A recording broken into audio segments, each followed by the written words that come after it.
नमस्कार, मी मंगेश संजीवन कांदे, ग्रामपंचायत अधिकारी पिपरी चिरादेवी।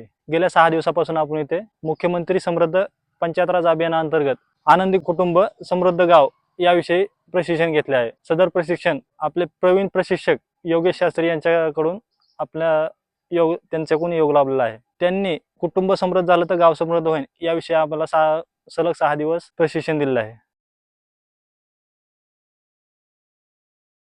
नमस्कार, मी अंजली रमेश सोनुले, ग्रामपंचायत अधिकारी, ग्रामपंचायत विलोडा, पंचायत समिती भद्रावती।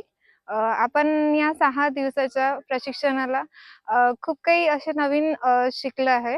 आपण या प्रशिक्षणाला 5 डायमेन्शन्समध्ये असं शिकलो आहे, आनंदी कुटुंब कसा करायचा आणि समृद्ध गाव कसा करायचं। तर त्याचे 5 डायमेन्शन्स आहेत। शिक्षण व संस्कार, दुसरा डायमेन्शन आहे आरोग्य व पोषण, तिसरा डायमेन्शन आहे मार्केटिंग, चौथा डायमेन्शन आहे प्रोडक्शन आणि 5वा डायमेन्शन आहे न्याय सुरक्षा। पद्मश्री शर्मा सर यांनी आम्हाला शेती विषयक एक सेशन घेतलं। त्याच्यात त्यांनी सांगितलं की कमीत कमी शेतीमध्ये जास्तीत जास्त उत्पन्न आपण कसं घेऊ शकतो। लहान लहान आपण स्वतःचेच एक योजना आखून आपल्या स्वतःच्या मनानुसार काय काय करू शकतो। कमी खर्चामध्ये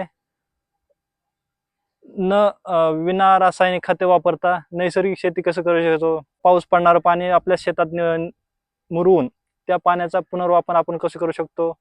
चारी खोदू शकतो, शेततळे खोदू शकतो। याबाबत त्यांनी प्रशिक्षण दिले, त्यांचं बी याबाबत धन्यवाद। तसेच या प्रशिक्षणाचे मार्गदर्शक आपले गटविकास अधिकारी सपकाळ सर, त्यांचं पण या प्रशिक्षणाचं पूर्ण आयोजन केलं याबद्दल त्यांचं बी धन्यवाद।